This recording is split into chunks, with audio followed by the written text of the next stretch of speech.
பேசும்போது எனக்கு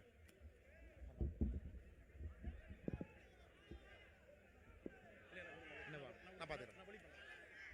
அன்பார்ந்த பெரியவர்களே, தாய்மார்களே, அன்புக்குரிய சகோதர சகோதரிகளே, இந்த மண்ணில் இருக்கக்கூடிய அற்புதமான தேசியவாதிகளே, தென்காசியை பொறுத்தவரை எப்பொழுதும் நான் சொல்லுகின்ற ஒரு வார்த்தை, தேசியவாதிகளுடைய கூடாரம் தென்காசி.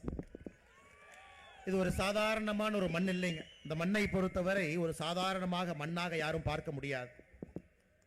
இன்னைக்கு நாம் இருக்கக்கூடிய சட்டமன்ற தொகுதி வாசுதேவநல்லூர்.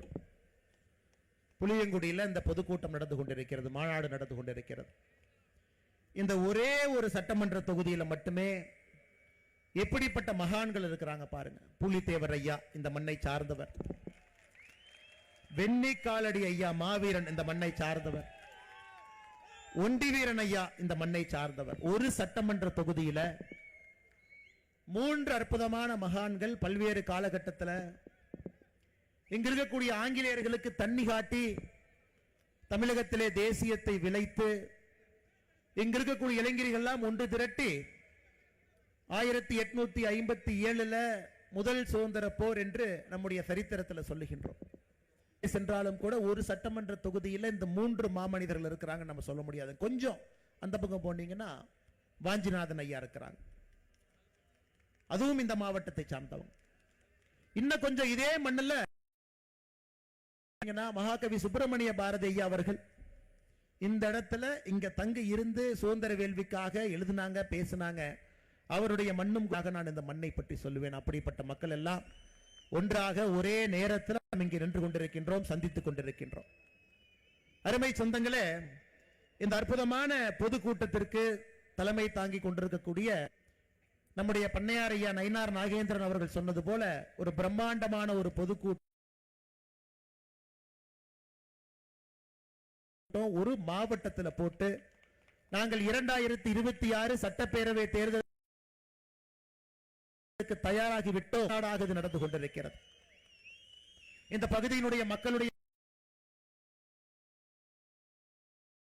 அன்பை எல்லாம் பெற்றிருக்கக்கூடிய பாரதிய ஜனதா கட்சியினுடைய சட்டமன்றத்தினுடைய குழு தலைவர், தொகுதியினுடைய சட்டப்பேரவை உறுப்பினர் நம்முடைய அன்பு பண்ணையார் அண்ணன் நயினார் நாகேந்திரன் அவர்கள் எனக்கு முன்பு பேசிவிட்டு அமர்ந்திருக்கின்றார். அண்ணன் இப்பவே கூடுது, நான் சென்னைக்கு வர்றேன், இந்த முறையாவது மக்கள் பிரச்சனையை, திருநெல்வேலி பிரச்சனையை, தென் தமிழகத்தினுடைய பிரச்சனையை நான் பேசும் பொழுது அது மக்கள்கிட்ட உங்களுடைய தொலைக்காட்சி மூலமாக கொண்டு போய் சேர்த்துங்க. உதயநிதி ஸ்டாலினுடைய பட்டனை காட்டுறீங்க, சுவ காட்டுறீங்க, சாக்ஸ காட்டுறீங்க, ஒரு சட்டமன்ற உறுப்பினர் சட்டப்பேரவையில் பேசுகின்றதையும் மக்கள்கிட்ட காட்டுங்க என்கின்ற வார்த்தையை சொல்லி இருக்கிறாங்க. அதே போல இந்த மேடையின் மீது இருக்கக்கூடிய நம்முடைய மாநிலத்தினுடைய பொதுச் செயலாளர், இந்த பகுதியை சார்ந்தவர், நம்ம எல்லாம் ஒருங்கிணைத்து கட்சி வேகமாக வளர்வதற்கு அச்சாரமிட்டுக் கொண்டிருக்கக்கூடிய அருமை அண்ணன் பொன் பாலகணபதி அவங்க நம்மளோடு இருக்கிறார். முன்னாள் மாவட்டத்தினுடைய பொதுச் செயலாளராக மேடையின் மீது அமர்ந்திருக்கக்கூடிய அருமை சகோதரர் பாலகுருநாதன் அவர்கள், அருண்செல்வன் அவர்கள், ராமநாதன் அவர்கள், மாவட்ட பொருள் அண்ணன் பாலகிருஷ்ணன் அவர்களுக்கும் என்னுடைய சிறப்பு வணக்கத்தையும் நன்றியும் இந்த நேரத்தில் தெரிவித்துக் கொள்கின்றேன். நம்முடைய ஆற்றல் மிகுந்த மாவட்ட தலைவர்களாக வேறு வேறு பகுதியிலிருந்து மேடைகளை அலங்காரம் செய்து கொண்டிருக்கக்கூடிய அருமை அண்ணன் பாண்டரங்கன் அவர்கள், சரவணத்துறை என்கின்ற ராஜா அவர்கள், தமிழ்ச்செல்வன் அவர்கள், முத்து பலவேசன் அவர்கள், அண்ணன் சரவண கிருஷ்ணன் அவர்கள், சித்ராங்கன் அவர்களுக்கு என்னுடைய அன்பு வணக்கத்தையும் நன்றிகளையும் இந்த நேரத்தில் தெரிவித்துக் கொள்கின்றேன். முன்னாள் மாவட்ட தலைவராக இந்த பகுதியில் நமக்காக பாடுபட்டு இன்னும் வேகமாக வேலை செய்து கொண்டிருக்கக்கூடிய அருமை அண்ணன் தீன தயாளன் அவர்களுக்கு என்னுடைய நன்றி கலந்த வாழ்த்துக்களை, வணக்கங்களை தெரிவித்துக் கொள்கின்றேன். முன்னாள் சட்டப்பேரவை உறுப்பினராக இருந்து நம்முடைய உள்ளாட்சி மேம்பாடு பிரிவினுடைய மாநில தலைவராக இருக்கக்கூடிய அண்ணன் சோழன் பழனிசாமி அவர்கள், தூத்துக்குடி தெற்கினுடைய பொறுப்பாளராக இருக்கக்கூடிய நீலமுரளி யாதவ் அவர்கள், திருவாரூர் இந்த மேடைக்கு வந்திருக்கக்கூடிய இந்த பாராளுமன்றத்திற்கு போட்டியிட்ட அண்ணன் எஸ்ஜிஎம் ரமேஷ் அவர்களுக்கும் என்னுடைய வாழ்த்துக்களை தெரிவித்துக் கொள்கின்றேன். முன்னாள் மாவட்ட தலைவர்கள் அருமை அண்ணன் பாண்டித்துரை அவர்கள், ராமராஜா அவர்களுக்கும் என்னுடைய மரியாதை கலந்த வணக்கத்தை தெரிவித்துக் கொள்கின்றேன். முக்கியமாக என்னுடைய அன்பு நண்பர் சமத்துவ மக்கள் கட்சியில சுப்ரீம் ஸ்டார் அண்ணன் சரத்குமார் அவர்கள் சமீபத்தில் பாராளுமன்ற தேர்தல் பொழுது சமத்துவ மக்கள் கட்சி தேசியத்தின் பக்கம், பாரதிய ஜனதா கட்சியின் பக்கம் எல்லாம் இணைந்து பாரத பிரதமர் ஐயா நரேந்திர மோடி அவருடைய கருத்தை வலுப்படுத்த வேண்டும் என்பதற்காக இன்று ஒரே பாதையிலே பயணம் செய்து கொண்டிருக்கின்றோம். சமத்துவ மக்கள் கட்சியினுடைய மாவட்ட தலைவராக இருந்து இன்று பாரதிய ஜனதா கட்சியினுடைய ராணி வேராக களத்திலே பாடுபட்டுக் கொண்டிருக்கக்கூடிய அருமை அண்ணன் விவேகானந்தன் அவர்களுக்கு என்னுடைய சிறப்பு வணக்கத்தை இந்த நேரத்தில் நான் தெரிவித்துக் கொள்கின்றேன். அருமை சொந்தங்களே, நம்முடைய முன்னாள் மாவட்ட துணைத் தலைவர்கள் மேடையின் மீது அலங்காரம் செய்து கொண்டிருக்கின்றார்கள். அண்ணன் முத்துக்குமார் அவர்கள், அருமை சகோதரி முத்துலட்சுமி அவர்கள், பாலமுருகன் அவர்கள், பால ஸ்ரீனிவாசன் அவர்கள், பால்ராஜ் அவர்கள், அதே போல நம்முடைய மூத்த தலைவர்களாக இருக்கக்கூடிய ராதாகிருஷ்ணன் அவர்கள், சுப்பிரமணியன் அவர்கள், அர்ஜுன் அவர்கள், புலிக்குட்டி அவர்கள், அருமையக்கா ராஜலட்சுமி அவர்கள், ஜானகி அவர்கள், வர்த்தக பிரிவினுடைய மூத்த தலைவர்களாக கோதை மாரியம்மன் அவர்கள், மகாதேவன் அவர்கள், இளைஞர் அணியினுடைய மாவட்ட தலைவராக இருக்கக்கூடிய முப்பிடாதி அவர்கள், இளைஞர் அணியினுடைய தலைவர் அருமை சகோதரர் விவேக் அவர்கள், இந்த பொதுக்கூட்ட பணிக்குழுவிலே முக்கிய பொறுப்பேற்று இது அற்புதமான ஒரு பொதுக்கூட்டமாக நடப்பதற்கு காரணமாக இருக்கக்கூடிய அருமை சகோதரர் ராம்குமார் அவர்கள், சண்முகராஜ் அவர்கள், தர்மர் அவர்கள், சுமித்ரா அவர்கள், புளியங்குடி இந்த ஒன்றியத்தினுடைய தலைவராக இருந்து மிகச் சிறப்பாக இந்த நிகழ்ச்சி நடப்பதற்கு காரணமாக இருக்கக்கூடிய சண்முக சொந்தம் அவர் எல்லோருக்கும் என்னுடைய நெஞ்சார்ந்த நன்றிகளை வணக்கத்தை மேடையின் மீது இருக்கக்கூடிய எல்லா அன்பு தலைவர்களுக்கு மிக மிக முக்கியமாக இந்த நிகழ்ச்சிக்கு வந்திருக்கக்கூடிய மழை வந்தாலும் வரும், கடந்த 2 நாட்களாக கட்டுக்கடங்காத கனமழை, இன்னைக்கு தென்காசி முழுவதுமே ஆரஞ்சு அலர்ட். ஆனா எப்பொழுதுமே சொல்லுவேன், நல்லவர்கள் எல்லாம் ஒரு இடத்துல ஒன்றாக சேரும் பொழுது வருண பகவான் கொஞ்சம் ஓய்வு எடுத்துக்குவான். இன்னைக்கு நல்லவர்கள் எல்லாம் ஒரே இடத்துல நீங்கள் ஒருங்கிணைந்த காரணத்தினால வருண பகவான் சிறு நேரம் ஓய்வெடுத்து இந்த நிகழ்ச்சி சிறப்பாக நடப்பதற்காக உறுதுணை புரிந்து கொண்டிருக்கின்றார்கள். வருண பகவான் அவர்களுக்கு என்னுடைய நன்றி இந்த நேரத்தில் தெரிவித்துக் கொள்கின்றேன். அருமை சொந்தங்களே, நிறைய நண்பர்கள் இன்னைக்கு கட்சியில் இணைகிறாங்க. இந்த கூட்டத்தில் பார்த்து நிறைய நண்பர் திராவிட முன்னேற்ற கழகத்தினுடைய கிளை தலைவர் பொறுப்பில் இருந்து 100 பேர் அவங்களுடைய உறுப்பினர் அட்டையை கொடுத்துட்டு மேடையில் இணைஞ்சிருக்கிறாங்க. வேறு வேறு கட்சி, காங்கிரஸில் இருந்து வேறு வேறு கட்சிகள் இருந்து எல்லோரும் இணைஞ்சிருக்கிறாங்க. 2014 காமன்வெல்த் போட்டியில 77 கிலோ பளுதூக்கக்கூடிய நிகழ்வுல கிளாஸ்கோவில் இங்கிலாந்துல நடந்த பளுதூக்கும் போட்டியில இந்தியாவிற்காக தமிழகத்திற்காக தங்கம் வென்று, மறுபடியும் 2018 காமன்வெல்த் போட்டியில ஆஸ்திரேலியா கோல்டு கோஸ்ட்ல மறுபடியும் தங்கத்தை வென்று ஒலிம்பிக் போட்டியெல்லாம் பங்கேற்று இன்று பாரதிய ஜனதா கட்சியில் இணைந்திருக்கக்கூடிய அருமை சகோதரர் சதீஷ்குமார் சிவலிங்கம் அவர்கள் நம்மோடு இருக்கின்றார். இன்னைக்கு எந்த பக்கம் பாரதிய ஜனதா கட்சி சென்று கொண்டிருக்கிறது, நாட்டிற்காக போராடியவர்கள், விளையாடியவர்கள் எல்லோரும் இன்னைக்கு பாரதிய ஜனதா கட்சியின் பக்கம். காரணம், அவர்களுக்கு தெரியும் 2026 சட்டப்பேரவை தேர்தல் என்பது 3 விஷயத்தை காப்பாற்றுவதற்காக 2026 சட்டப்பேரவை தேர்தல். நாட்டை காப்பாற்ற வேண்டும், தமிழகத்தை காப்பாற்ற வேண்டும், உங்களுடைய வீட்டை காப்பாற்ற வேண்டும். இந்த 3க்கும் ஒரே ஒரு தேர்தல் 2026 சட்டப்பேரவை தேர்தல். ஏன்னா அதனாலதான் தீய சக்தி அப்படிங்கிற வார்த்தை இங்க போட்டிருக்கிறோம். தீய சக்திகளுடைய கூடாரமாக திராவிட முன்னேற்ற கழகம் மாறி இருக்கிறது. அந்த தீய சக்திகளை வேறறுக்க வேண்டிய நேரம் வந்து விட்டது. வீட்டுக்குள்ளே பிரச்சனை ஆரம்பித்து நாடு வரைக்கும் பிரச்சனை ஆரம்பிச்சிருக்கிறாங்க. வீட்டுக்குள்ள நிம்மதி இருக்கான்னு கேட்டா நிம்மதி கிடையாது. ஒரு பள்ளிக்கூடத்திற்கு, கல்லூரிக்கு செல்லக்கூடிய குழந்தைகள் பெற்றெடுக்கக்கூடிய பெற்றோர்களுக்கு தெரியும். நல்ல குழந்தைகளை கூட திராவிட முன்னேற்ற கழகத்தினுடைய ஆட்சியில சந்தேகப்படுறோம். நம்ம குழந்தை பைக்குள்ள கஞ்சா போட்டு இருக்குமா? நம்ம குழந்தையினுடைய நண்பர்கள் யார்? தமிழ்நாடு முழுவதுமே கஞ்சா புழக்கம் அதிகமாகி விட்டதாக சொல்றாங்களேன்னு நம்ம பெத்த பிள்ளையே சந்தேகப்படும் அளவுக்கு திராவிட முன்னேற்ற கழகத்தினுடைய ஆட்சி இந்த 4 ஆண்டு காலமாக இருக்கிறது. அருமை சொந்தங்களே, வீட்டுக்குள்ள பிரச்சனை. வீட்டுல பெண் குழந்தைகள் நம்ம கிட்ட இருந்தா பத்திரமாக வெளியே சென்று விட்டு பத்திரமாக வீட்டுக்கு வருவாங்களா? மனசுக்குள்ள ஒரு சின்ன பதபதைப்பு இருக்கு. நம்முடைய குழந்தை சும்மா இருந்தா நாமளே செல்போனை கூப்பிட்டு கேட்கிற, கண்ணு நல்லா இருக்கிறியா, எங்கம்மா இருக்கிற? அந்த பாப்பா கேட்குது, ஏன் பார்த்து அடிக்கடி போன் பண்ணிட்டு இருக்கிற, பஸ் ஸ்டாண்ட்ல தான் நின்று இருக்கிற, வீட்டுக்கு வந்துருவேன் சும்மா இரு. அந்த அளவுக்கு நம்முடைய குழந்தைகளுடைய உயிரின் மீது நமக்கு ஒரு அச்சம் இருக்கிறது. வீட்டுக்குள்ள இருக்கக்கூடிய பிரச்சனை, தமிழ்நாட்டில் இருக்கக்கூடிய பிரச்சனை உங்களுக்கு தெரியும். எங்கே திரும்பினாலும் கூட லஞ்ச லாவண்யம், எங்கே திரும்பினாலும். இன்னைக்கு திராவிட முன்னேற்ற கழக அரசை பொறுத்தவரை லஞ்சம் வாங்குவதை பெருமையாக ஒரு அரசு கருதுகிறது. பெருமையா நினைக்கிறார். லஞ்சம் வாங்கி ஒரு அமைச்சர் அன்னைக்கு ஜெயிலுக்கு போயிட்டு மறுபடியும் அமைச்சராக வந்தா காந்தியவாதியாக தன்னை நினைத்துக் கொள்கின்றார். சாராய அமைச்சர் இருந்து ஜெயிலுக்கு போயிட்டு வந்தா ஒரு பட்டம் நினைச்சுக்கிறாங்க. பொன்முடியை போன்ற அமைச்சர்கள் அளவுக்கு அதிகமாக சொத்து சேர்த்து நீதிமன்றமே இல்லை, அவர் எம்எல்ஏவாக இருப்பதற்கு தகுதி இல்லைன்னா உச்ச நீதிமன்றத்திற்கு போய் அதற்கு ஒரு இடைக்கால தடை வாங்கி கொண்டு வந்திருக்கின்றார்கள். தன்னை ஒரு காந்தியவாதிகளாக நினைச்சுக்கிறாங்க. பாருங்க, கர்ம வீரர் காமராஜரை இழந்த பொழுது நேர்மைனா ஒரு இலக்கணம் இருந்துச்சுங்க ஐயா. நேர்மைனா இலக்கணம் இருந்தது. இன்னைக்கு அநியாயம் பண்றவனுக்கு மரியாதை இந்த நாட்டில், தவறாக சொத்து சேர்ப்பவனுக்கு ஒரு மரியாதை. லஞ்ச லாவண்யத்தில் பெருத்து போய் யாரு கிடக்கிறாங்களோ பெருமையாக நெஞ்சை நிமிர்த்தி வீதியில் நடந்து கொண்டு வருகின்றான். திராவிட முன்னேற்ற கழகத்தினுடைய யாரெல்லாம் மக்கள் பொறுப்பில் இருக்கக்கூடிய ஒருவரும் ஒத்துப்பாரு. இலவச வேட்டி சேலையில ஊழல், நீங்க பாருங்க. டாஸ்மார்க்ல ஊழல், அதை பத்தி நான் பேசுறேங்க ஐயா. எல்லா இடத்திலும் கூட இவங்க ஊழல் கரைப்படியாத ஒரு இடம் இன்னைக்கு தமிழ்நாட்டில் இல்ல. லஞ்ச லாவண்யம் என்பது இன்னைக்கு மக்களை ஏற்றுக்கொண்டு விட்டார்கள் என்று திமுக காரன் மார்த்தட்டான். மக்களே அதை பத்தி பேசல. பாஜக காரனுக்கு வேற வேலை இல்லையா? நீ எதுக்கு லஞ்சத்தை பத்தி பேசிட்டு இருக்கேன்? இது ஒரு பக்கம். அடுத்து நாட்டுக்கு கேடு. நாட்டை பொறுத்தவரை அருமை சொந்தங்களே, இன்னைக்கு இந்தியா முழுவதும் தமிழகத்தை உத்து பார்க்கிறாங்க. ஒரு பக்கம் பாரத பிரதமர் நரேந்திர மோடி அவர்கள் எங்க போனாலும், நேத்து மொரீஷியஸ்ல இருந்தாருங்க ஐயா. மொரீஷியஸ் நாட்டினுடைய அதிபருக்கு தமிழகத்தில் செய்யப்பட்ட விநாயகர் சிலையை பாரத பிரதமர் நரேந்திர மோடி அவங்க கொடுக்கிறாங்க. எங்க போனாலும் தமிழ்நாட்டில இருந்து ஒரு பொருளை கொடுக்க முடியுமா? சமீபத்தில் பில்கேட்ஸ் அவங்க வந்த பொழுது இங்கிருந்து அங்க ஐயா பொய்க்கால் குதிரை ஒன்று வாங்கிட்டு போய் கொடுத்தார்.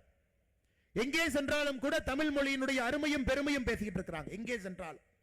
ஏன் இப்பதான் காசி தமிழ் சங்கமம், 3வது காசி தமிழ் சங்கமம் நடந்து முடிந்திருக்கிறது. அதற்கு அவங்க வச்ச பேரே வட இந்தியாவையும் தென்னிந்தியாவையும் இணைக்கக்கூடிய அகஸ்தியர் மாமுனி பேர்ல தான் காசி தமிழ் சங்கமமே நடந்துச்சுங்க ஐயா. தென்காசிக்கான பெருமை இது இப்பதான் நடந்து முடிச்சு. உலகத்தினுடைய மூத்த மொழி, பழைய மொழி, பாரம்பரியமிக்க மொழி என்று நம்முடைய தமிழ் மொழியை சொல்றாங்க. எங்கே சென்றாலும் கூட பாரத பிரதமர் நரேந்திர மோடி அவர்களை பொறுத்தவரை நம்முடைய தமிழ் மொழிக்கும் நம்முடைய கலாச்சாரத்திற்கும் பாரம்பரியத்திற்கும் பெருமை சேர்க்க முடியுமான்னு பார்க்கிறாங்க. அப்படிப்பட்ட இந்திய மக்கள் தமிழ்நாட்டை உத்து பார்க்கிறாங்க. என்ன இந்த ஊர்ல மட்டும் ஒருத்தர் இறந்ததுக்கு அப்புறம் பையன் முதலமைச்சர், பையன் இருக்கும் பொழுது இன்னொருத்தர் துணை முதலமைச்சர், அப்ப இருக்கக்கூடிய சின்ன பையன் ஒருத்தன் ஜல்லிக்கட்டுல கலெக்டர் தள்ளி விட்டுட்டு அவனு முன்னாடி உட்கார்றான். என்னங்க ஐயா அநியாயம்? இந்தியால எங்கேயுமே அநியாயம் இல்லை. எங்களை எல்லாம் படிக்காதவங்க பீகாரை பார்த்து ஜார்க்கண்டை பார்த்து சொல்றீங்களே, எங்களுடைய மாநிலத்தில் இந்த அநியாயம் இல்லை என்று ஜார்க்கண்ட் பீகார் மக்கள் சொல்றாங்க.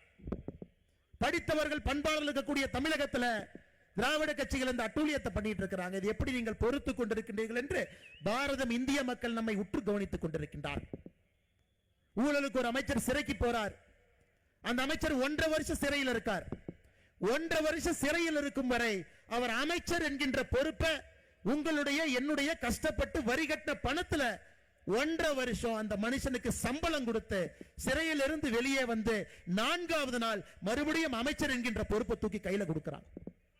எப்படிப்பட்ட மனிதர்கள் வாழ்ந்த ஒரு மண், எப்படிப்பட்ட நீதிமான்கள் வாழ்ந்த ஒரு மண், நீதிக்கும் நேர்மைக்கும் மரியாதை இருந்த தமிழ் மண்ணில் 1.5 வருஷம் கஷ்டப்பட்டு நீங்க கற்ற வரியில வர்ற பணத்துல மாசம் 1,25,000 ரூபாய் சம்பளம் கொடுத்த அந்த அமைச்சருக்கு வெளியே வந்த 4வது நாள் அமைச்சர் என்கின்ற பதவியை மறுபடியும் தூக்கி கொடுக்கிறாங்களா? உங்களுக்கு என்ன தைரியம் இருக்குங்க ஐயா?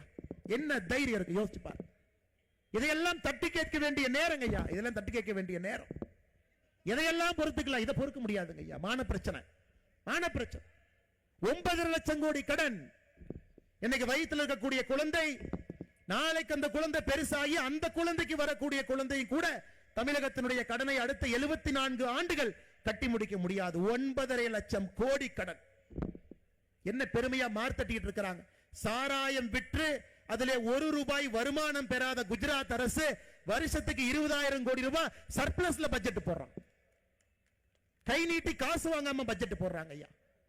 இங்க 50,000 கோடி ரூபாய் சாராயத்தில் வருமானம் வைத்துக் கொண்டு 9.5 லட்சம் கோடி கடனை வாங்கி ஒரு பட்ஜெட் போட்டிருக்கும். இந்த அரசுக்கு வெக்கமா இல்லையாங்க ஐயா?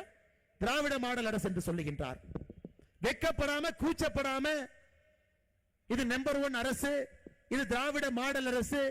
முதலமைச்சரை எல்லா மக்களும் அப்பா அப்பான்னு கூப்பிடுறாங்க. எனக்கு ஒரே பூரிப்பா இருக்கு. யார் அப்பான்னு கூப்பிடுறாங்க எனக்கு தெரியாது. யார் அப்பான்னு கூப்பிட்டு நான் பார்க்கல ஐயா. யோசிச்சு பாருங்க. நான் இப்ப சொல்றது நல்லா யோசிச்சு பாருங்க ஐயா. ஆசிரியர்கள் கண்ணியம் மிக்கவங்க ஐயா. நம்ம எல்லாமே ஆசிரியர்கள் இல்லை என்றால் நம்ம யாருமே இங்க இருக்க முடியாதுங்க ஐயா.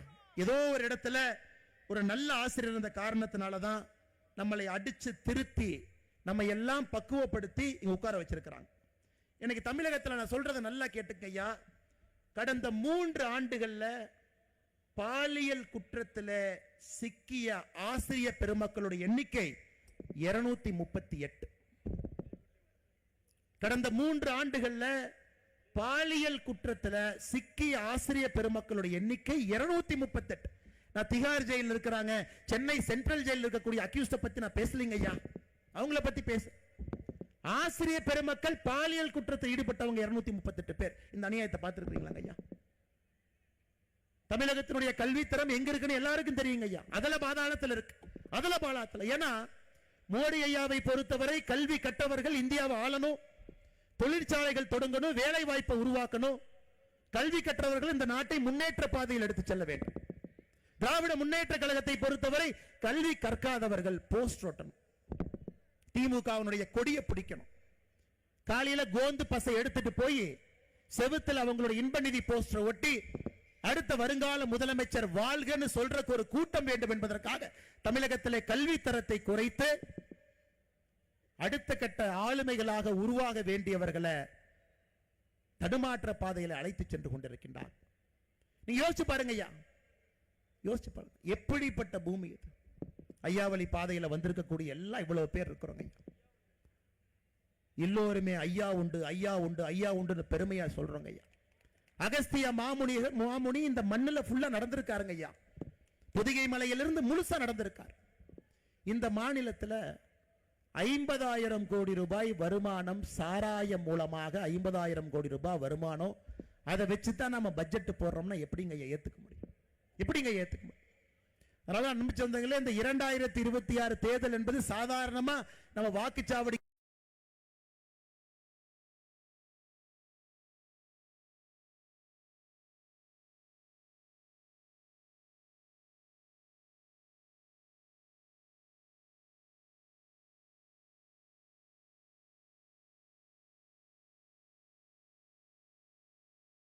போயிட்டு ஓட்டு போட்டு வர போறதில்லை. குத்துற எந்த காரணத்திற்கும் கூட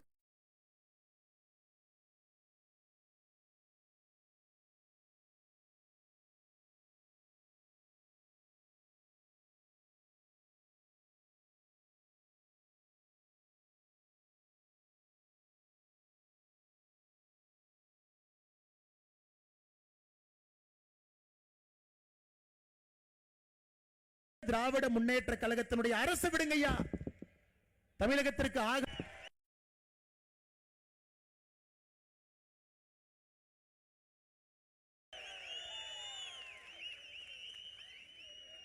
கடை பிரஷ் இருக்குது,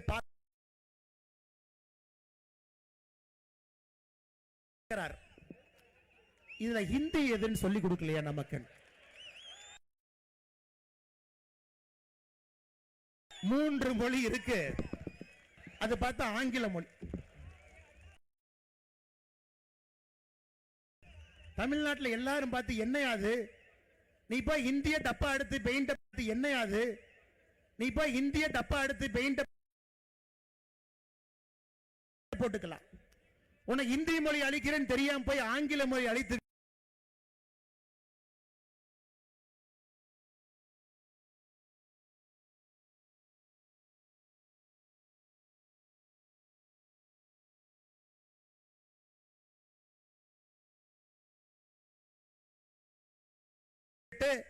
ஒரு திராவிட முன்னேற்ற கட்சி கழகத்தினுடைய அந்த பள்ளி நடத்துறாங்க, அந்த பள்ளி நடத்துறாங்க, குழந்தை நல்லா படிக்கிறாங்க, சூப்பர். ஆனா இவர் அந்த பள்ளி நடத்துறாங்க, குழந்தை நல்லா படிக்கிறாங்க, சூப்பர். ஆனா இவருடைய சொந்த குழந்தைகள் ஹிந்தி படிக்கிறாங்க, 3 மொழி சொல்லிக்கக்கூடிய பள்ளிக்கூடத்தில் படிக்கிறாங்க. இவர் பெயிண்ட் டப்பா எடுத்துட்டு போய் அலிடா அந்த ஹிந்தின்னு அழிக்கிறார். அண்ணன் சங்கரன் கோவில் எம்எல்ஏ ராஜா நல்லா நான் வச்சுக்கங்க, 1987 இதே மாதிரி டிராமா பண்ணித்தான் ஒரு எம்எல்ஏக்கு பதவி போச்சு. நீங்கள் எடுத்த அரசியல் பிரமாண சட்டத்திற்கு எதிராக வேலை செஞ்சீங்கன்னு பதவி போச்சு.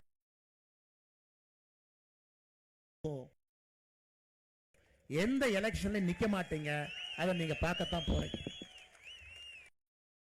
இன்னைக்கு ரயில்வேக்காரங்க எவ்வளவு புத்திசாலின்னா எவனுமே மாட்ட மாட்டான்.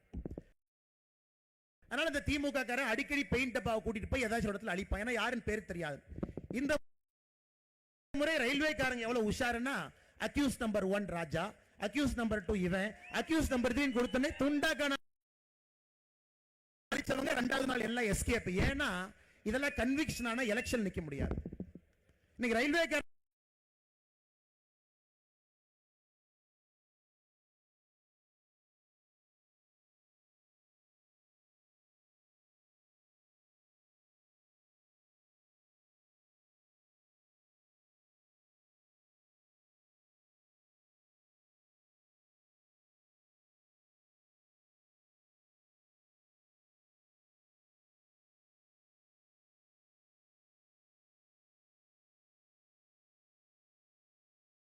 எவ்வளவு உஷாருன்னா அவன் பக்காவா போய் ஒரு பேரை எழுதுறான். இவன் தாங்க அழுக பிடிச்சி உள்ள போடுங்க.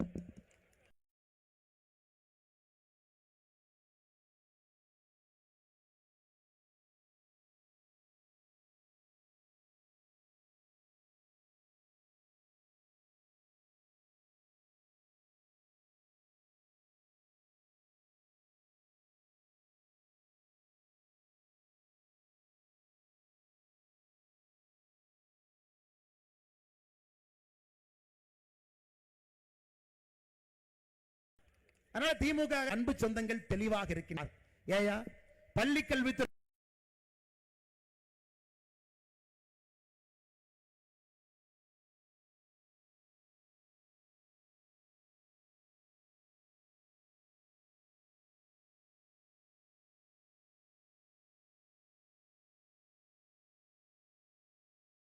அமைச்சராக நீங்க இருக்கிறீங்க. உங்க பையன் பிரெஞ்சு மொழி படிக்கிறான். உங்க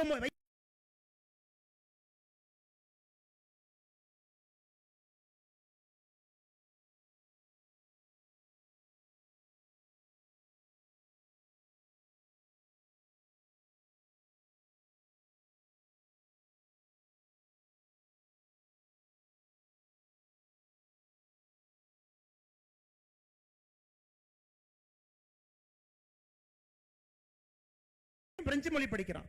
எடுப்பில் முதல் மொழி பயிற்று மொழி, அதுலதான் சொல்லிக் கொடுக்கணும்னு சொல்றாரு.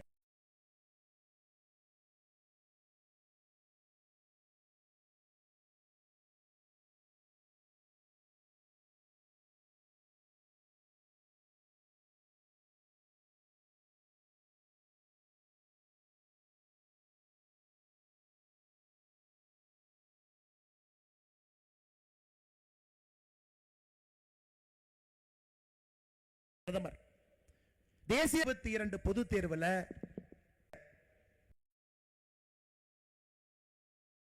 22 பொது தேர்வுல தமிழ்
மட்டும் ஃபெயில் ஆனவங்க ஐயா, ஏழை குடும்பம், விவசாய குடும்பம், வறுமை கோட்டில் இருக்கக்கூடிய குடும்பத்தில் இருக்கக்கூடிய குழந்தைகளுக்கு உலகத்தரம் வாய்ந்த தனியார் பள்ளியில் இருக்கக்கூடிய அதே கல்வித்தரத்தை அவங்களுக்கு கொடுக்க வேண்டும் என்பதற்காக ஒரு மாவட்டத்திற்கு ஒரு பள்ளிக்கூடம், ஜவஹர்லால் நேரு ஐயா பேர்ல ஜவஹர் நவோதயா வித்யாலயா, அதனுடைய பேருங்க ஐயா. இது ஆரம்பித்தது ராஜீவ்காந்தி ஐயா. அவங்களுடைய நோக்கம் என்னன்னா, ஒரு மாவட்டத்திற்கு ஒரு பள்ளிக்கூடம், ஏழையா இருக்கணும், விவசாய குடும்பத்தில் இருக்கணும், வறுமை கோட்டில் இருக்கணும், அந்த குழந்தைங்க மட்டும்தான் 5ஆம் வகுப்புல வேற பள்ளியில படிக்கிறவங்க 6ஆம் வகுப்பு 7ஆம் வகுப்பு 8ஆம் வகுப்பு நவோதயா பள்ளியில சேரலாம்.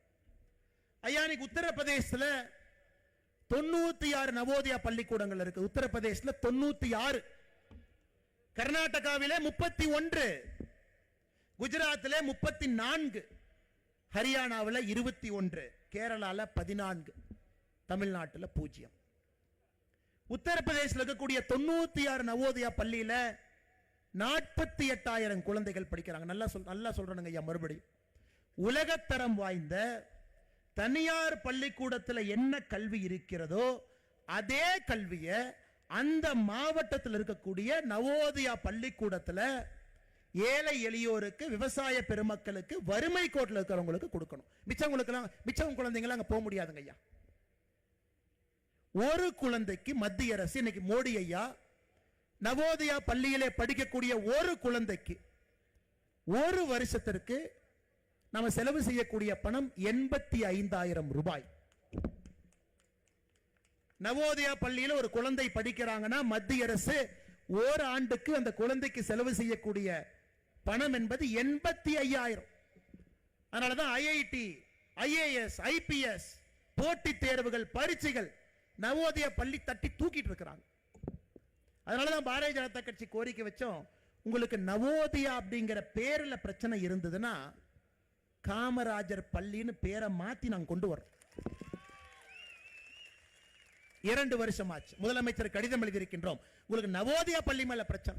அது ஆரம்பிச்சது காங்கிரஸ். உங்களுக்கு தெரியும், காங்கிரஸ்காரனை பொறுத்த வரைக்கும் ஆரம்பிச்சுட்டு போயிடுவான். அதை சரியா நடத்தி மக்கள்கிட்ட கொண்டு போறது நம்ம வேலை தான். ஜிஎஸ்டில இருந்து ஒன்னொன்னு நம்ம வேலை தான். அதை செப்பனிட்டு சிறப்பான பாதையிலே பாரதிய ஜனதா கட்சி நாம் எடுத்து சென்று கொண்டிருக்கின்றோம். நவோதயா பள்ளி வேண்டாம், கேந்திரிய வித்யாலயா பள்ளி வேண்டாம், அரசு பள்ளி கூரையில தண்ணி ஒழுகும், அரசு பள்ளி உடைச்சாச்சு, அரசு மரத்து கீழே இருப்பாங்க. அப்ப எப்படிங்க ஐயா தமிழ்நாட்டில் குழந்தைகளுக்கு தரமான கல்வியை எப்படி கொடுக்க முடியும் நீங்க சொல்லுங்க. நம்மை ஆள்பவங்க படிக்காதவங்க, ஹிந்தியும் தெரியாது, இங்கிலீஷும் தெரியாது, தமிழும் தெரியாது, பெயிண்ட் டப்பாவை கூட்டு போய் ஏதோ ஒன்று அழிச்சிட்டு வர ஆட்கள். நம்மளை ஆள்றவங்களுக்கும் படிப்பறிவு இல்லை.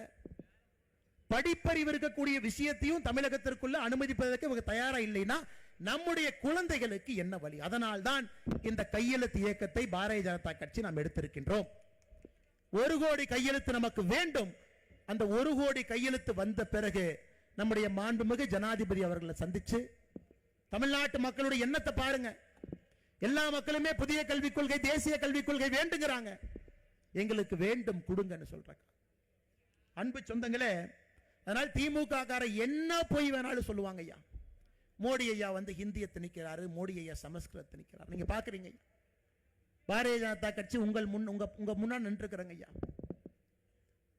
7 தலைமுறை, 8 தலைமுறை, 9 தலைமுறை விவசாயம் பார்த்த ஒரு குடும்பத்தின், கரூரில் இருக்கக்கூடிய 9 தலைமுறை ஒரு குடும்பத்தில் பையனாக பிறந்து விவசாயியாக நின்றிருக்கிறார்.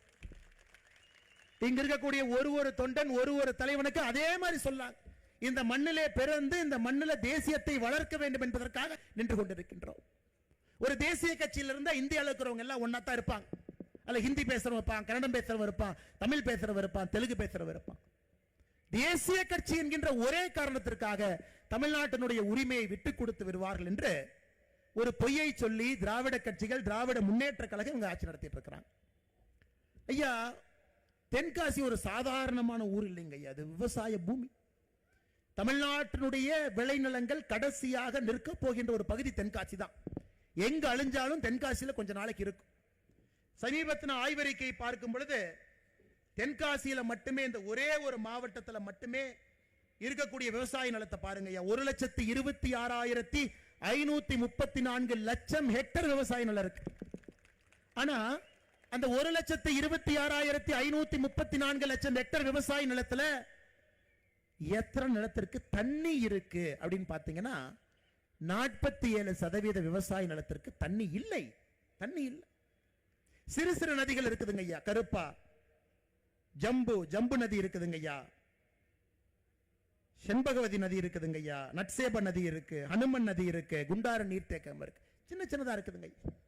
என்னதான் கர்ம வீரர் காமராஜரையே எப்ப யோசிச்சாருன்னா, இப்ப யோசிக்கலீங்க, எப்ப யோசிச்சாருன்னா குறிப்பாக தென்காசி பகுதி மக்களுக்கு 2 திட்டங்கள் இந்த பகுதியில் கொண்டு வரணும் அப்படிங்கிறதுல கர்ம வீரர் காமராஜரையே தெளிவா இருந்தார். ஒன்று, இரட்டை குளம் கால்வாய் திட்டத்தை கொண்டு வரணும். அவர் ஆட்சி காலத்தில் வேகமாக துவங்குவதற்கு முயற்சி எடுத்தார். வேகமா எப்படியாச்சும் அதை கொண்டு வந்துடணும். 48 கிராமத்திற்கு இது நிச்சயமாக ஒரு பெரிய உதவி செய்யும். வீர கேரளம்புதூர் தாலுகா ஆலங்குளம் ஒன்றியத்தில் 15 கிராம பஞ்சாயத்தில் இருக்கக்கூடிய 48 கிராமம் மிகவும் வறட்சியான பகுதி. இந்த பகுதிக்கு இரட்டை குளம் திட்டத்தை கொண்டு வரணும். ஆனா காமராஜர் ஐயாவுடைய கெட்ட நேரம், நல்ல மனிதன் என்ன பண்ணாருங்க, 63 இங்கெல்லாம் பார்த்தீங்கன்னா முதலமைச்சர் கோந்து போட்டு ஒட்டி உட்கார்ந்து இருக்கிறார். அந்த சேரை விட்டுறக்கூடாது. காமராஜர் ஐயா எனக்கு இந்த இருக்கை வேண்டாம் என்று அவராக முதலமைச்சர் பணியை விட்டுட்டு காங்கிரஸ் கட்சியினுடைய வளர்ச்சி பணிக்கு போனார். அன்னைக்கு விட்டுட்டு போனாரு. இன்னைக்கு வரைக்கும் இரட்டை குளம் தத்தளித்துக் கொண்டிருக்கிறது. 2021 தேர்தல் பரப்புரை மார்ச் 30 இன்னைக்கு முதலமைச்சராக இருக்கக்கூடிய ஸ்டாலின் ஐயா இங்க வந்து சொன்னாருங்க ஐயா, தென்காசி மாவட்டத்தில் சொன்னாரு, நான் ஆட்சிக்கு வந்த பிறகு நிதி கொடுத்து பணம் கொடுத்து இரட்டை குளம் திட்டத்தை நிச்சயமாக நாங்க நிறைவேற்றுவோம்.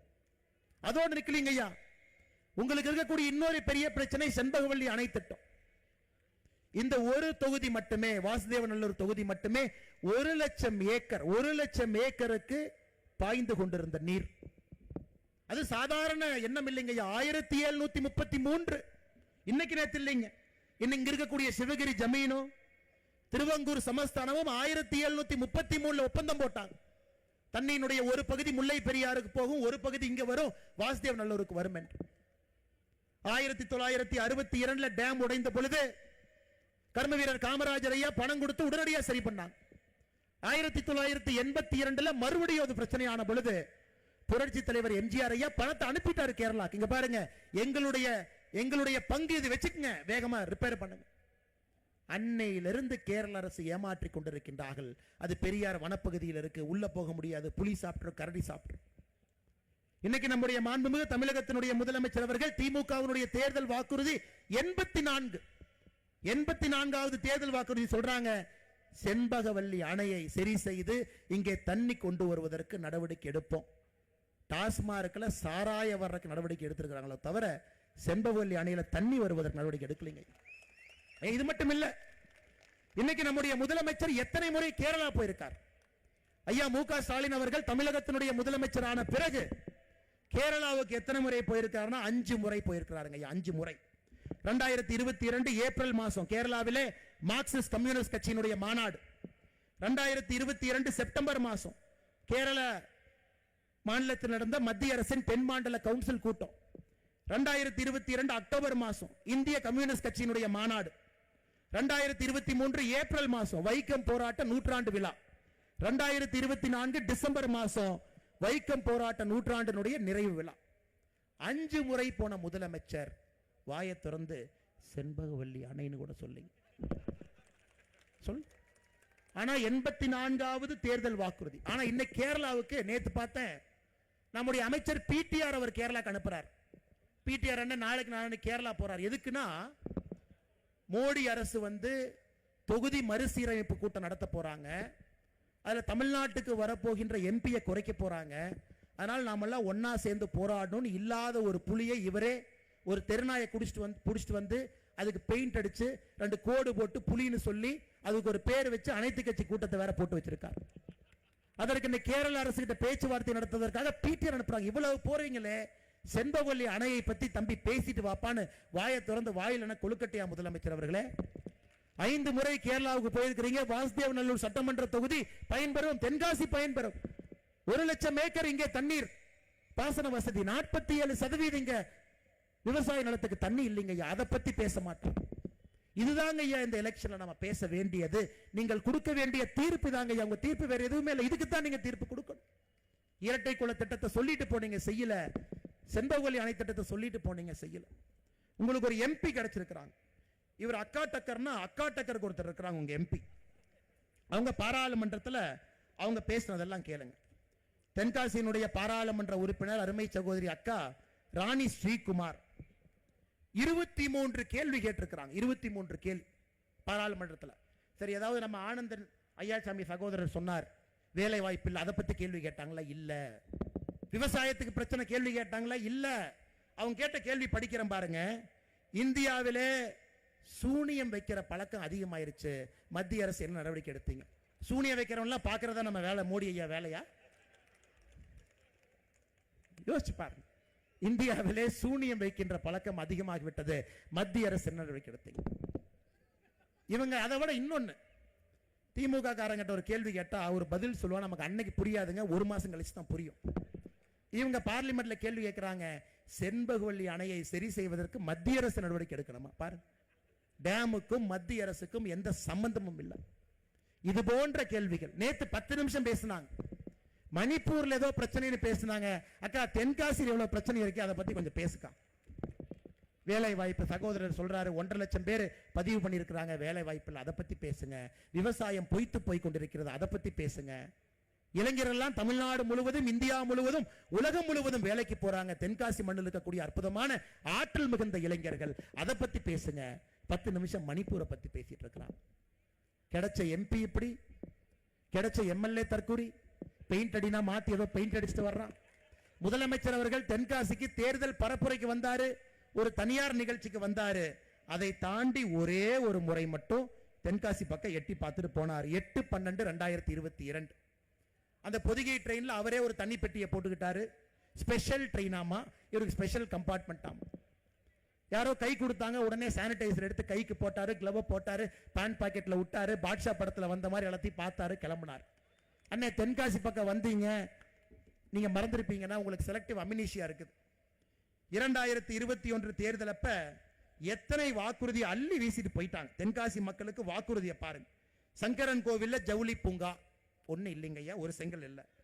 தென்காசியிலே வேளாண்மையை அடிப்படையாக கொண்டு சிறப்பு பொருளாதார மண்டலம் அமைக்கப்படும். அது எப்ப வாக்குறுதி எழுதினாங்களோ அப்பயே மறந்தாச்சு. தென்காசியிலே அரசு மருத்துவக் கல்லூரி தொடங்கப்படும். அரசு ஹாஸ்பிட்டலுக்கு போனா எவன் ஊசி போட்டு யாரு சாவறானே தெரியாது, இல்ல அரசு மருத்துவக் கல்லூரி துவங்குறாங்க.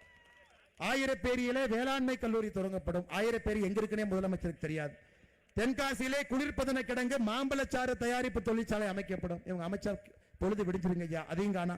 தென்காசியிலே கொப்பரை தேங்காய்களை காய வைப்பதற்கான மின் உலர் சாதன வசதி ஏற்படுத்தப்படும். இல்லை.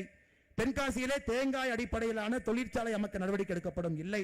தென்காசியிலே யானை பாலம் அருகே சிற்றாரின் குறுக்கே தடுப்பணை கட்டப்படும். இல்லை. கடையநல்லூரிலே அரசு பாலிடெக்னிக் கல்லூரி தொடங்கப்படும். இல்லை. கடையநல்லூர் தாலுகா சொக்கம்பட்டி கிராமத்தில் புன்னையாபுரம் கால்வாயிலே மேம்பாலம் அமைக்கப்படும். இல்லை. புளியங்குடியிலே குளிர்பதன கிடங்கும் எலுமிச்சை அடிப்படையாக கொண்ட தொழிற்சாலையும் அமைக்கப்படும். இல்லைங்க ஐயா. அதனால அப்பப்ப திமுகவினுடைய நம்முடைய முதலமைச்சர் ஐயா ஸ்டாலின் அவருக்கு, அவர் எல்லாத்தையும் மறந்துடுவார். இந்த ஹிந்தி மட்டும் கண்ணுக்கு தெரியும், ஹிந்தி மட்டும் அப்படி பார்ப்பார். எவன்டா ஹிந்தி பேசுறது, எவன்டா யூபியில் ஹிந்தி பேசுறான், அப்படி வேற எதுவுமே அவர் கண்ணுக்கு தெரியாது. அதனாலதான் இப்ப அப்பப்ப கூலிங் கிளாஸையும் போட ஆரம்பிச்சிட்டார். அன்பு சொந்தங்களே, வந்தா கேட்கணுங்கம்மா நீங்கெல்லாம், ஏன்னா அற்புதமான மனிதர்கள். நீங்க என்ன பண்றீங்க, நாங்கம்மா ரொம்ப நல்லவங்களா இருக்கிறீங்க, அதனாலதான் அந்த தீய சக்திகள் நம்மளை ஆள்றாங்க. பொறுத்து பொறுத்து போய்க்கிறீங்க, போய் பொறுத்து போயான்னு விட்டுறீங்க. ஏமாத்தினா கூட ஏமாத்தி தொலைன்னு விட்டுறீங்க. அம்மா நல்லவங்களை பயன்படுத்தி இந்த தீய சக்தி ஆதிக்கத்தில் இருக்கு. தட்டி கேட்க வேண்டிய நேரம் 2026 சட்டமன்ற தேர்தல். இங்க இருக்கக்கூடிய நம்முடைய அன்பு சொந்தங்கள் எல்லாம் நீங்க தட்டி கேட்கணும், இவங்களை விடக்கூடாதுங்க ஐயா. சமீபத்தில் ஒரு நண்பர் ஒருத்தர் ஹைதராபாத்ல இருந்து சென்னைக்கு வந்தார். அண்ணே, உங்க மாநிலத்தில் நம்பர் 2 டுபாக்கூர் யாருன்னு கேட்டார். நான் கேட்டேன், அண்ணே நம்பர் 1 டுபாக்கூர் யாருன்னு கேட்கலையானே. அண்ணே, அது ஸ்டாலின் ஐயான்னு தெரியும், நம்பர் 2 யாராவது சொல்லுங்க. எதற்காக இந்த வார்த்தையை நான் பயன்படுத்துறேனாங்க, இவர்களாகவே இவங்களுக்கு ஒரு பட்டம் கொடுத்துக்கிறாங்க. திராவிட மாடல் முதலமைச்சர். உதயநிதி ஸ்டாலினுக்கு 6 பேர் வச்சாங்க, 6 பேருமே ஒட்டல. ஃபர்ஸ்ட் ஒரு பேர் வச்சாங்க, சின்னவரே அப்படின்னு வச்சாரு. ஒருத்தனும் மாண்பானவரே, இளைய சூரியனே, அவனும் மாசம் மாசம் போஸ்ட் அடிச்சு ஒட்டி ஒட்டி பார்க்கறான். ஒரு பேரு ஒட்டாம இன்னைக்கு 6வது பேர்ல நிக்கிறான். லான்ச்சிங்கா நடந்துகிட்டே இருக்குது. ஐயா ஏற்கனவே சொன்னது போல இந்தியாவில் அதிக கடன் இருக்கக்கூடிய மாநிலம் நாம. 9.5 லட்சம் கோடி. கடந்த 4 ஆண்டுல மட்டுமே தமிழகத்தில் சிறு குறு நிறுவனங்கள் 9492 நிறுவனங்கள் மூடப்பட்டிருக்கிறது. இந்தியாவில் அதிகமான நிறுவனங்கள், சிறு குறு நிறுவனங்கள் மூடப்பட்ட ஒரு மாநிலம் தமிழ்நாடு. என கரண்ட் பிரச்சனை. எவன்டே போய் கப்பம் கட்டணும். பக்கத்துல முதலமைச்சருடைய மருமகன் சபரீசன் அவர்களுக்கு ஒரு சோலார் ஃபார்ம் இருக்கு. ஆனா எந்த ஊர்ல இருக்கு? அம்பாசமுத்திரம் பக்கத்துல முதலமைச்சருடைய மருமகன் சபரீசனுக்கு ஒரு சோலார் ஃபார்ம். அந்த சோலார் ஃபார்முக்கு நீங்க போகணும்னா தனியார்கிட்ட இருந்து நிலத்தை வாங்கி 3 கிலோமீட்டருக்கு ரோடு போட்டிருக்காங்க. நீங்க போய் பார்த்துட்டு வரணும். அந்த பக்கம் போனீங்கன்னா இங்க நடக்கக்கூடிய அநியாயம். தனியார்கிட்ட இருந்து நிலத்தை வாங்கி 3 கிலோமீட்டர் ரோடு போட்டிருக்காங்க. ஏன்னா இவங்கெல்லாம் நடந்து வரும் பொழுது எஜமான் காலடி மண்ணெடுத்து நல்ல கைக்கு பின்னாடி பாடிக்கிட்டே வருவாங்க. எதுவுமே ஆகாம மருமகம் போயிட்டு வரணும். யோசிச்சு பாருங்க, எவ்வளவு கோபம் வருதுன்னு யோசிச்சு பாருங்க. எவ்வளவு கோபம் வருதுன்னு யோசிச்சு பாருங்க. குடும்பம் மற்றும் செல்வ செழிப்பிலே குலைந்து கொண்டிருக்கின்றார்கள். மக்களுக்கு எதுவுமே இல்லை. 9492 சிறு குறு நிறுவனங்கள் இன்னைக்கு தமிழ்நாட்டில் மூடிட்டாங்க. 33,000 கோடி டாஸ்மார்க் வருமானம் ஆட்சிக்கு வந்த பொழுது. இன்னைக்கு டாஸ்மார்க் வருமானம் 50,000 கோடி. 48% டாஸ்மாக் வருமானம் 4 வருஷத்துல உயர்ந்திருக்கு. யாரு சொத்தாவது 48% உயர்ந்திருக்குங்களாங்க ஐயா? தமிழ்நாட்டினுடைய டாஸ்மார்க் வருமானம் 48% திராவிட முன்னேற்ற கழகம் ஆட்சிக்கு வந்த பிறகு உயர்ந்திருக்கிறது. ஆனா சாமானிய மனிதனுடைய சொத்தோ வருமானமோ தமிழகத்திலே 48% உயரவில்லை. அன்பு சொந்தங்கள், அதுவும் உங்க கவனத்துக்கு கொண்டு வர. இது மட்டும் இல்லைங்க, ஊழல் நிறைந்த ஒரு அரசாக மாறி இருக்கு. எல்லா இடத்துலயும் ஊழல், எங்கேயும் ஊழல். மணல் கொள்ளைய பத்தி சொன்னீங்கன்னா தென்காசி மக்களுடைய கண்ணீர் தான் விடைங்க ஐயா. ஐயா சொன்னாங்க 4 முறை அண்ணன் தென்காசி வந்திருக்கிறாங்க 3 வருஷத்துல. ஆனா ஒரு முறை நான் வரும்போது ஒரு மலை காணாம போயிருது. ஒரு மலை. உலகத்துல எங்கேயுமே இல்லாத அநியாயம் தென்காசி. மலையை குடைஞ்சு உடைச்சு இன்னைக்கு அபிஷியலா அரசாங்கத்தினுடைய அதிகாரப்பூர்வமான அறிவிப்பு என்ன சொல்லுதுன்னா 500 லாரி இ பாஸ் எடுத்துட்டு வெளியே போறாங்க. 2000-3000 லாரி எந்த அனுமதியும் இல்லாம போறாங்க. தென்காசி மக்களுக்கு வரக்கூடிய வருமானம் 1 ரூபாய் கிடையாது. தென்காசி மக்களுக்கு மணல் வேணா இல்ல, தென்காசி மக்களுக்கு எம்சாண்ட் வேணா இல்ல, தென்காசி மக்களுக்கு ஜல்லிக்கல்லு வேணா இல்லைங்க ஐயா. அதுவும் நடந்து கொண்டிருக்கிறது. அதையும் பார்த்துக்கிட்டு இருக்கோம். கேரள மாநிலத்தினுடைய மருத்துவ கழிவை கொண்டு வந்து தென்காசியில கொட்டிட்டு போய்கிட்டே இருப்பாங்க. அதனாலதான் டிசம்பர் மாசத்துல சொன்னோம், புளியே பல்ல காட்டினா ஆகாது, நாங்களே பல்ல புடுங்க வர்றோம். 10 நாள்ல தென்காசியில கொட்டப்படக்கூடிய மருத்துவ கழிவை தடுத்து நிறுத்தவில்லை என்றால் நாங்க லாரியை கொண்டு வந்து ஏத்திட்டு போய் கேரளாக்குள்ள கொட்டுவோம். உடனே அதுவரை தூங்கிட்டு இருந்த எல்லாரும் எந்திரிச்சாங்க. ஜனவரி 6ஆம் தேதி வரை கெடு கொடுத்தோம். ஜனவரி 6ஆம் தேதிக்குள்ள செய்யலினா நாங்களே வருவோம். அது வரைக்கும் தூங்கிட்டு இருந்தவங்க எந்திரிச்சு 10 நாள் ஏதோ போட்டுக்கிட்டு டிராமா பண்ணி வச்சிருக்கிறாங்க. இன்னும் முழுமையா சமாதானம் இல்ல. அரசு வேலையை செய்யறதை பார்த்துக்கிட்டு இருக்கோம், வேலை வாங்க வேண்டும் என்று நினைத்துக் கொண்டிருக்கின்றோம். மருத்துவ கழிவு, இந்த பகுதியினுடைய கனிம வள கொள்ளை, எங்கேயும் இல்லாத அநியாயம் தென்காசிக்கு நடந்து கொண்டிருக்கிறது. அன்பு சொந்தங்களே, இதையெல்லாம் பேச வேண்டிய நேரம் நமக்கு வந்துருச்சு. அதனால தென்காசி மக்கள் நீங்க தைரியமாக கேள்வி கேட்க வேண்டிய நேரம் 2026 சட்டமன்ற தேர்தலின் பொழுது. ஏன்னா நமக்கு இருக்கக்கூடிய ஒரே ஒரு ஆயுதம் ஐயா வாக்குச்சீட்டு. நம்ம போடக்கூடிய ஒரே ஒரு ஓட்டு. பாரதிய ஜனதா கட்சி எல்லா இடத்துலையும் உங்கள்கிட்ட பேசிட்டு இருக்கிறோங்க ஐயா, நேரம் வந்து விட்டது. 2026 மற்றும் ஒரு முறை திராவிட முன்னேற்ற கழகம் ஆட்சிக்கு வந்தாங்கன்னா நம்மள ஊரை விட்டு பெட்டி கட்டிட்டு போயிட வேண்டியதானுங்க ஐயா. அந்த அளவுக்கு மோசமான ஒரு ஆட்சியை மறுபடியும் நாம் விடக்கூடாது. தடுத்து நிறுத்த வேண்டிய கடமை இங்க இருக்கக்கூடிய ஒரு அன்பு சொந்தங்களுக்கும் இருக்கு. நிச்சயமாக நீங்கள் அதை செய்ய வேண்டும் என்று அன்போடு இந்த நேரத்தில் கேட்டுக்கொள்கின்றேன். அன்பு சொந்தங்களே, நான் இதோடு நிக்க போறது இல்லைங்க ஐயா. இன்னைக்கு இவ்வளவு பெரிய பிரம்மாண்டமான பொதுக்கூட்டத்தில் நாம் பங்கேற்றுக் கொண்டிருக்கின்றோம். நீங்க பாருங்க, வருண பகவான் மலையை கொடுக்கலனா காரணத்துக்காக கொடுக்கல, ஒரு அறிகுறி. ஐயா ஆரஞ்சு அலட்டுங்க ஐயா, ஆரஞ்சு அலட்டு. ஆனா மாவட்ட தலைவர் விடாப்பிடியாக இல்லை. மழையா இருந்தாலும் மக்கள் உட்காருவாங்க, மழையா இருந்தாலும் நம்ம மலையில பேச போறோம். ஏன்னா மக்கள் முடிவு செய்து விட்டார்கள், மாற்றம் தென்காசியிலிருந்து ஆரம்பிக்கணும், இந்த இளைஞர்களுக்கு வேலை வாய்ப்பு வேண்டும் என்று மக்கள் முடிவு செய்து விட்டார்கள் என்று சொன்னார். சகோதரர் ஆனந்தன் ஐயாசாமியை பத்தி கடைசியா பேசுறேன்னு நான் சொன்னங்க ஐயா. ஐயா, நான் அமெரிக்கா சென்றிருந்த பொழுது ஆனந்தன் ஐயாசாமி அவர்களை சியாட்டில் பார்த்தங்க ஐயா, ஒரு நகரத்தில் பார்த்து. அங்க இன்டெல்ல இன்ஜினியரா வேலை பார்த்துட்டு இருந்தார். என்கிட்ட சொன்னார், அண்ணன் நான் சொந்த ஊருக்கு வரணும், எனக்கு அரசியல்ல சேர்ந்து வேலை செய்யணுங்க அண்ணன்.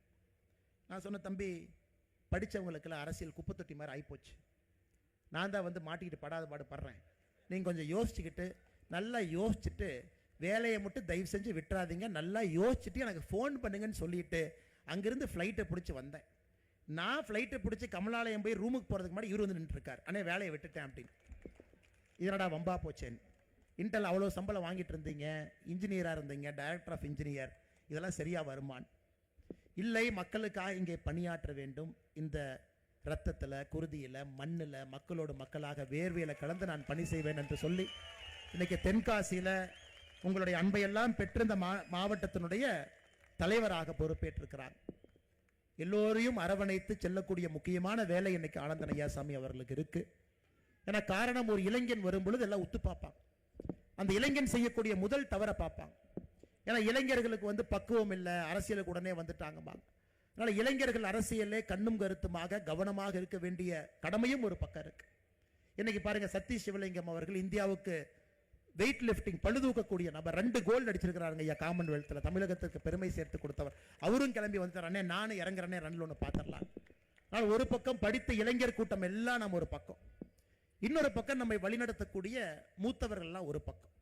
ஏன்னா அவங்க எல்லா கட்சிக்கும் மாத்தி ஓட்டு போட்டு கைரேகை தேஞ்சு உட்கார்ந்துருக்கிறாங்க. கைரேகை தேஞ்சு, அண்ணே மாத்தி மாத்தி ஓட்டு போட்டேன், கைரேகை தேஞ்சு நான் உட்கார்ந்துருக்கேன். ஆனால் இன்னைக்கு நம்முடைய கடமை, நம்முடைய மூத்தவர்கள் வைத்திருக்கக்கூடிய நம்பிக்கையை காப்பாற்றணும், இளையவர்களுக்கு இருக்கக்கூடிய ஆற்றலை பயன்படுத்தணும். இதையெல்லாம் இந்த பாரதிய ஜனதா கட்சி ஒரே சேர ஒரே நேரத்தில் ஒருங்கிணைத்து கொண்டு செல்ல வேண்டிய கடமை நமக்கு இருக்கு. அதனால் நிச்சயமாக நாம் இதை எடுத்து செல்வோம்.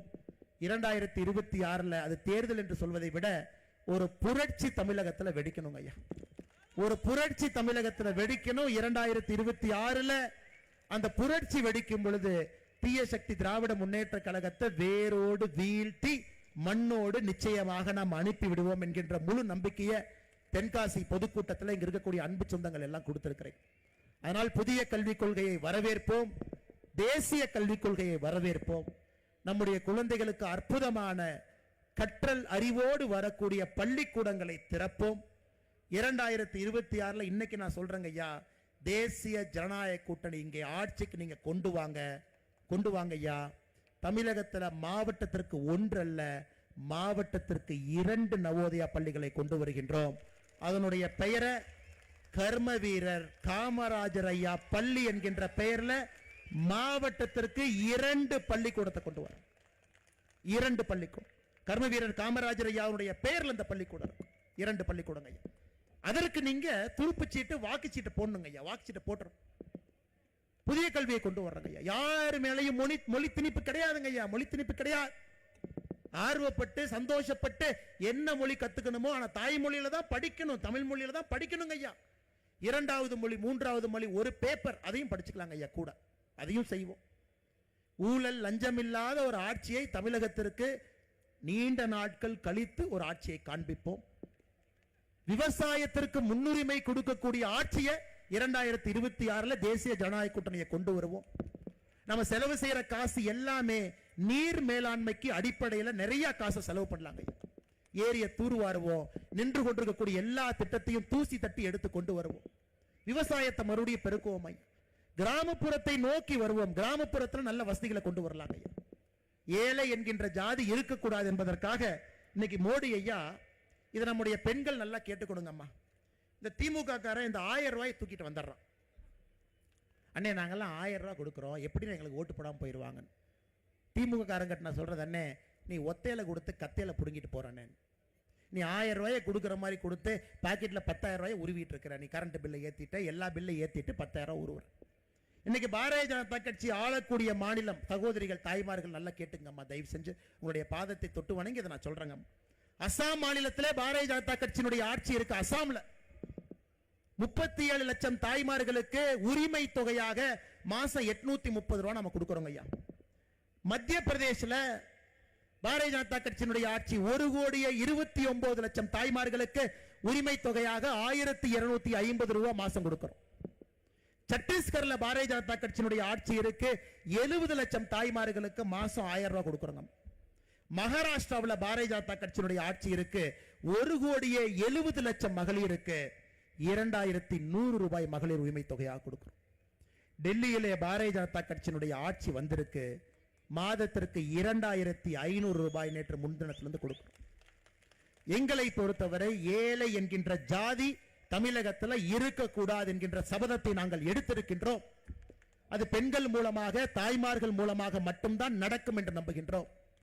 தேசிய ஜனநாயக கூட்டணி பாரதிய ஜனதா கட்சி இங்கே ஆட்சிக்கு வரும் பொழுது 2,500 தாண்டி சகோதரிகளுக்கு உரிமை தொகை இங்கே நாங்கள் கொடுப்போம். அதை செய்து காட்டுவோம்.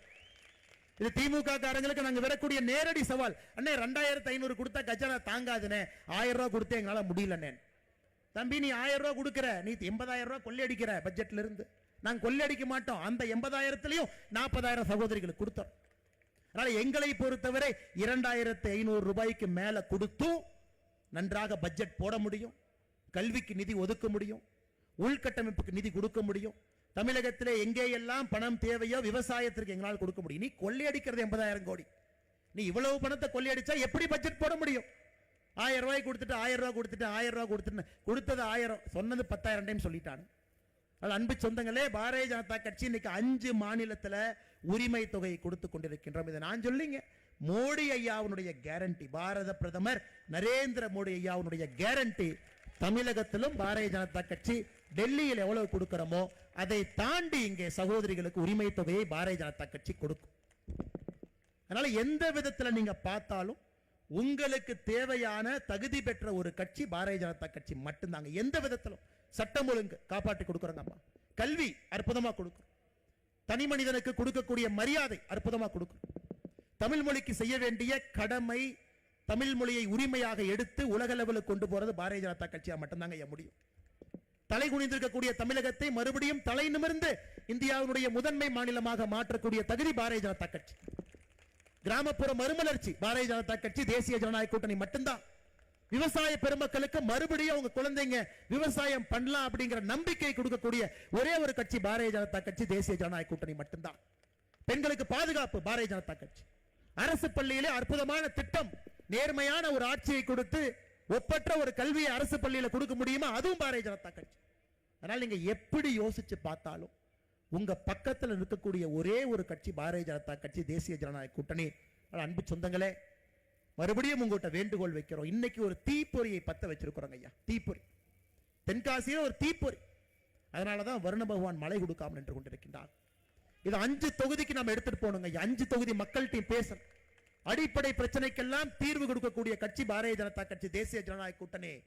இந்த டைம் நீங்க செய்ய வேண்டியது ஒன்றே ஒன்று மட்டும்தான், மாத்தி யோசிங்க அம்மா.